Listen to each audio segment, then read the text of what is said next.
चाहते हो कि आने वाले दिनों में दिल्ली की गद्दी पर राहुल गांधी प्रधानमंत्री बन के बैठे तो उसकी शुरुआत हरियाणा से करो, यहां से कांग्रेस की सरकार बनाओ।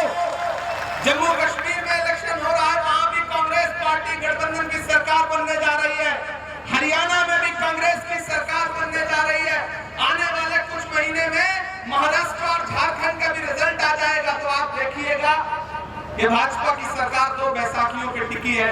एक बैसाखी का नाम है नीतीश बाबू, दूसरे का नाम है चंद्र बाबू।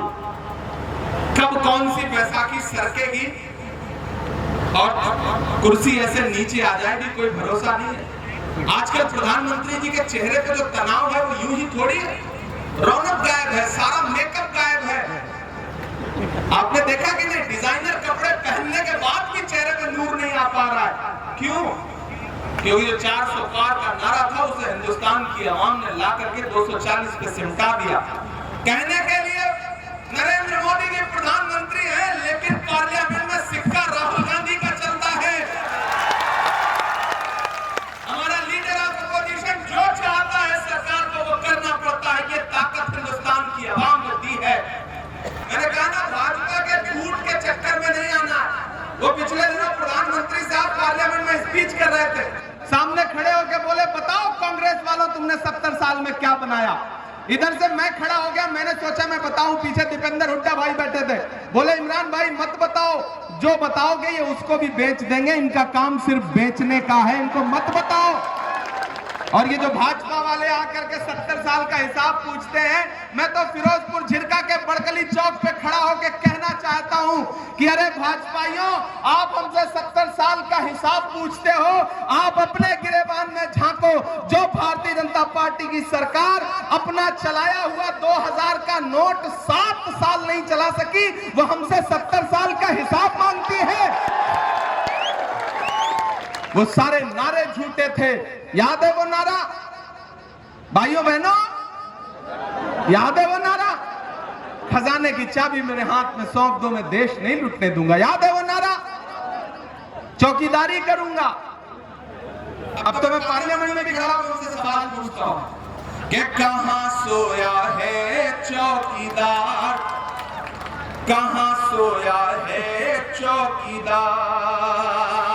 मुझे लगना चाहिए कि मैं उसी फिरोजपुर झिरका में, उसी बड़कली चौक पे खड़ा हूं जहां पिछली बार आया था। वही जोश, वही जज्बा है कि कहां सोया है चौकीदार, कहां सोया है चौकीदार। विजय माल्या नाक के नीचे से हो गया फरार, कहां सोया है चौकीदार, कहां सोया है चौकीदार। बहुत समझदार लोग हैं आप, नाम लेने की भी जरूरत नहीं पड़ती, चौकीदार बोल दो आप तुरंत समझ जाते हैं कि किसकी बात हो रही है। अच्छा, जब भी चौकीदार की बात होती है तो जो गुजरात से मेहमान आए हैं उनकी आंखों में एक अलग तरह की चमक आती है, क्योंकि वो ज्यादा करीब से चौकीदार को जानते हैं कि कहां सोया है चौकीदार, कहां सोया है चौकीदार। अगली जो लाइन आने जा रही है ना, उसका शोर दिल्ली तक जाना चाहिए कि कहां सोया है चौकीदार, कहां सोया है चौकीदार। खट्टर ने कर डाला हरियाणा का पंटाधार। ये बिना सुने ही ताली बजाना, बिना मांगे वोट दे रही है। इतने मोहब्बत वाले लोग हैं ना कि इनके सामने अपील करने की भी जरूरत है। मैं फिर से सुना रहा हूं, पहले सुनिए फिर ताली बजाइए कि कहां सोया है चौकीदार, कहां सोया है चौकीदार।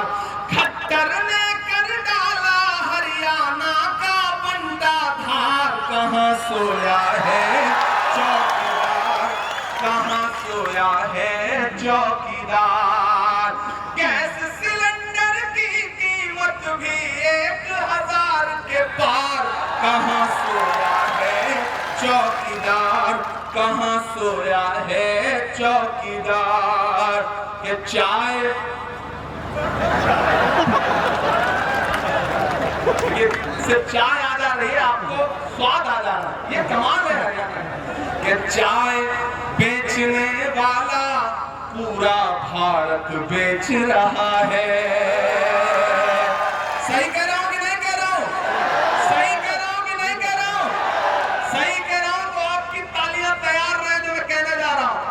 कि चाय बेचने वाला पूरा भारत बेच रहा है, इसी काम में हासिल उसे महारत बेच रहा है।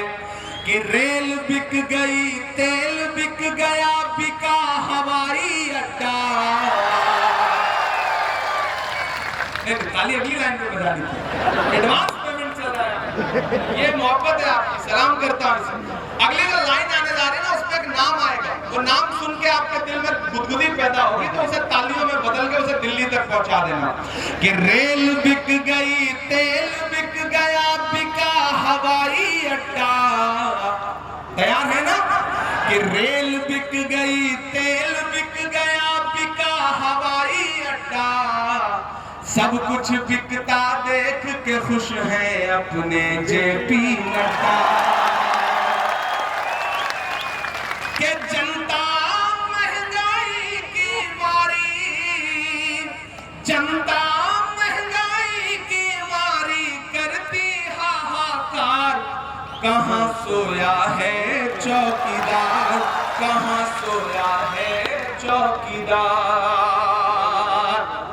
फिरोजपुर झिरका वालों, ये इलेक्शन मोहम्मद खान से मोहब्बत दिखाने का इलेक्शन तो है ही, लेकिन ये इलेक्शन इस बात का भी इलेक्शन है कि अपनी आंखों में वो मंजर रखो कि जब भाजपा की सरकार 10 साल पहले आई थी तो उसने क्या क्या वायदे किए थे, लेकिन इसी सिंघू बॉर्डर पे, हरियाणा और दिल्ली के बॉर्डर पे बैठे हुए 700 किसान, उनके सरों पे भाजपाई पुलिस की बरसती हुई लाठियां आप सबकी जहन में है। उसे याद रखो, कीमत तो बहुत बढ़ गई शहरों में धान की, लेकिन विदा न हो सकी बेटी किसान की। मौका मिला तो लोगों ने कुर्सी के वास्ते तस्वीर ही बिगाड़ दी हिंदुस्तान की। ये इलेक्शन उन किसानों पर बरसी हुई लाठियों के बदला लेने का इलेक्शन है। ये इलेक्शन हरियाणा के उन नौजवानों के अरमानों के टूटने के बदला लेने का इलेक्शन है कि जब यहाँ का जवान रात के सुबह के 4 बजे उठ करके सेना में भर्ती होने के सपने सजा करके मेडिकल की तैयारी करता था, लेकिन भाजपा की सरकार ने अग्निवीर ला करके हरियाणा के नौजवानों के सपनों को चकनाचूर करने का काम किया है। इस बात का बदला लेने का इलेक्शन है। प्रधानमंत्री जी नारा देते हैं बेटी बचाओ बेटी पढ़ाओ, लेकिन याद रखो हरियाणा वालों कि ये नारा देने वाली भाजपा पार्लियामेंट से महज 500 मीटर की दूरी पर जंतर मंतर है। जब हरियाणा की बेटियां, ओलंपिक लाने वाली बेटियां, हरियाणा का सम्मान बढ़ाने वाली बेटियां अपना हक मांगने के लिए जंतर मंतर पर बैठी, तो बेटी बचाओ बेटी पढ़ाओ का नारा लगाने वाली भाजपा सरकार ने, पुलिस ने उन्हें जंतर मंतर पर घसीटने का काम किया। प्रधानमंत्री जी ने लाल किले की प्राचीर से नारा दिया, भाषण दिया कि हमें बेटियों के उत्थान के लिए, महिलाओं के उत्थान के लिए बात करनी है। और जिस दिन 15 अगस्त को वो लाल किले की प्राचीर से भाषण दे रहे थे, उसके महज 2.5 घंटे बाद उनके गृह राज्य गुजरात में बिल्किस के दोषी जेल से छोड़ करके माला पहना के सम्मानित किए जा रहे थे। ये है भाजपा के बेटी बचाओ बेटी पढ़ाओ नारे का सच।